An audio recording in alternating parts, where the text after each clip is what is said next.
What if I told you the warmest Arctic shelters ever built had no glass windows, no chimneys, no insulation as we know it, yet they outperformed most modern homes? How is that even possible? How did people survive months of darkness and sub-zero temperatures without freezing to death? And why don't we build like this anymore? For generations, we've imagined Viking settlements as brutal, barely survivable places.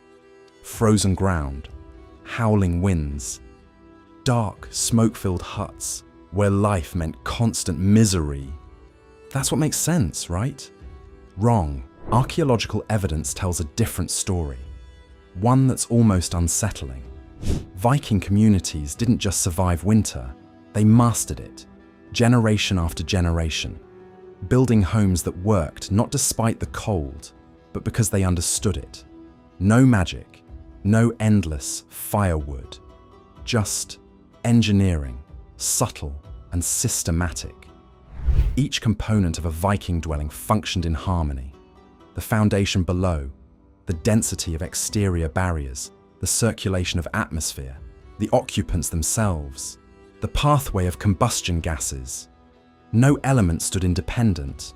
Thermal energy was never squandered. Wind never gained entry, and resources were never treated as limitless. For the Vikings, winter wasn't an adversary to defeat. It was a reality to navigate. In an environment where freezing temperatures dominated most months, where combustible materials were precious, and where moving air could drain warmth faster than flames could generate it, they approached the problem differently than we do, not by asking how to produce more heat, but by questioning how to surrender less of it.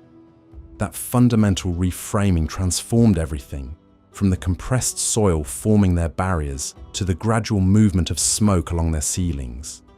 What emerged wasn't merely protection from the elements. It was an integrated network engineered to sustain existence when the surrounding landscape threatened to extinguish it. The Viking longhouse defied conventional architectural thinking. It wasn't a rigid construction designed to separate inhabitants from their surroundings. It functioned as a dynamic entity. Archaeological discoveries throughout Scandinavia, Iceland, and Greenland show structures extending 20, 40, occasionally exceeding 80 meters in dimension. Complete communities existed under shared roofing. Multiple families rested in proximity. Older generations labored beside the central fire. Young ones navigated communal zones.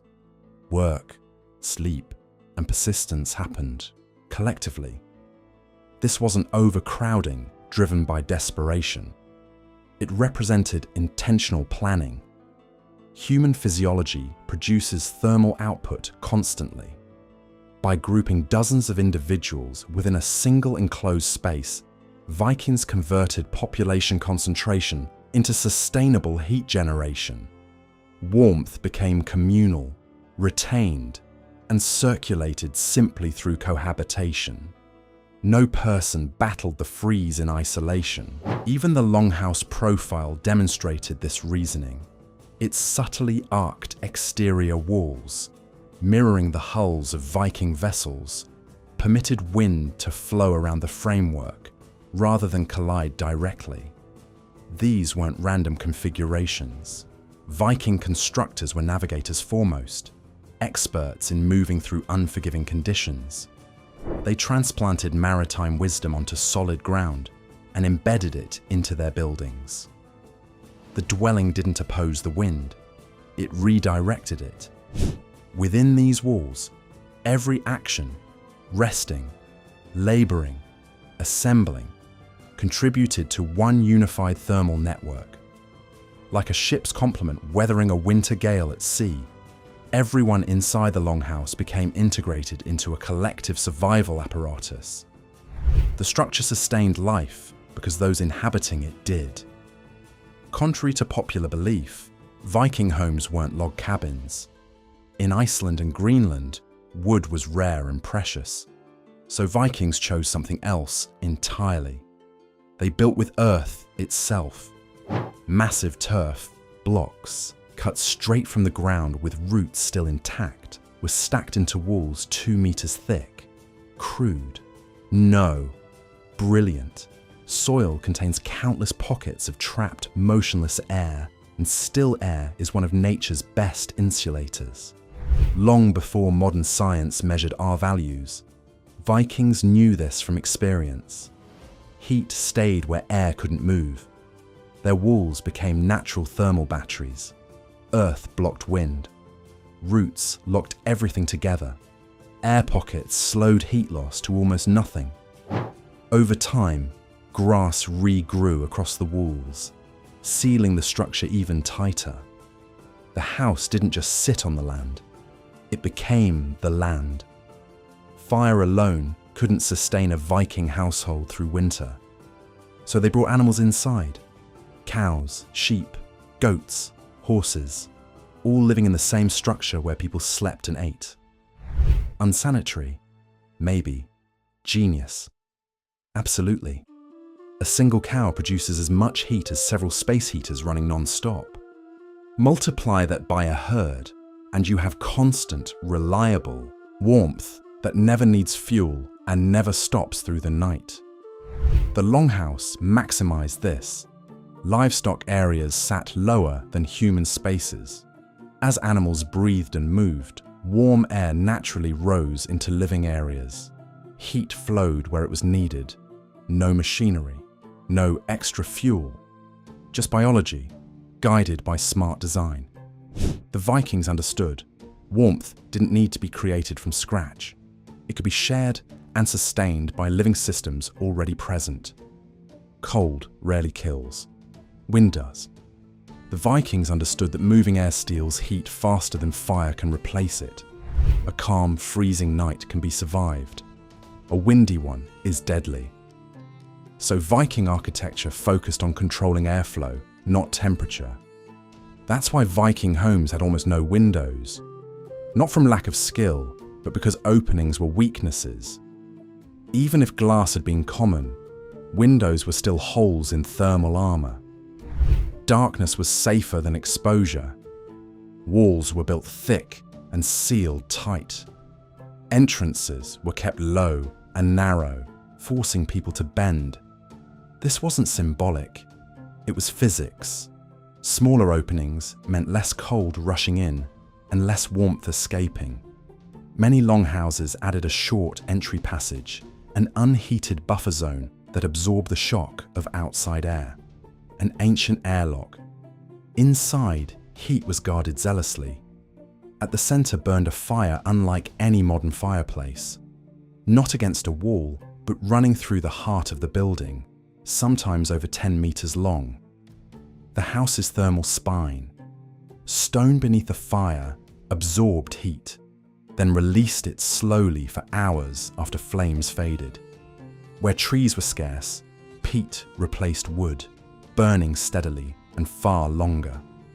The hearth-warmed space provided light through winter darkness, cooked food, dried clothing, and became the social center where life organized itself.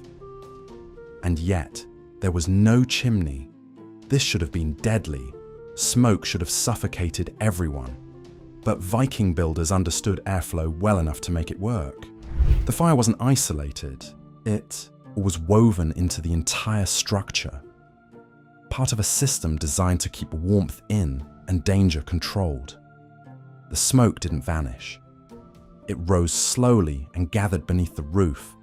Not a flaw, but part of the design. Hot smoke formed a warm layer near the ceiling, an invisible blanket trapping heat below where people lived. At the same time, soot settled onto wooden beams, coating them protectively. Insects were driven away. Rot slowed. The house preserved itself from the inside out. Viking builders controlled this with adjustable roof vents that allowed smoke to escape when needed, but never fully. In winter, those vents stayed nearly closed. Air quality was sacrificed for warmth. The house breathed slowly. Survival came first. The roof mattered as much as the walls, sometimes more. It wasn't thin. It was a living layer of protection. Birch bark sheets created a waterproof membrane. Above that, thick turf layers compressed under their own weight. The finished roof could weigh several tons. This mass was insulation. It slowed heat escape, stabilized temperatures, and anchored the structure against winter winds. Over time, grass took root. Roots bound the turf together, sealing gaps and protecting the layers below from decay. The roof maintained itself. The house adapted with seasons.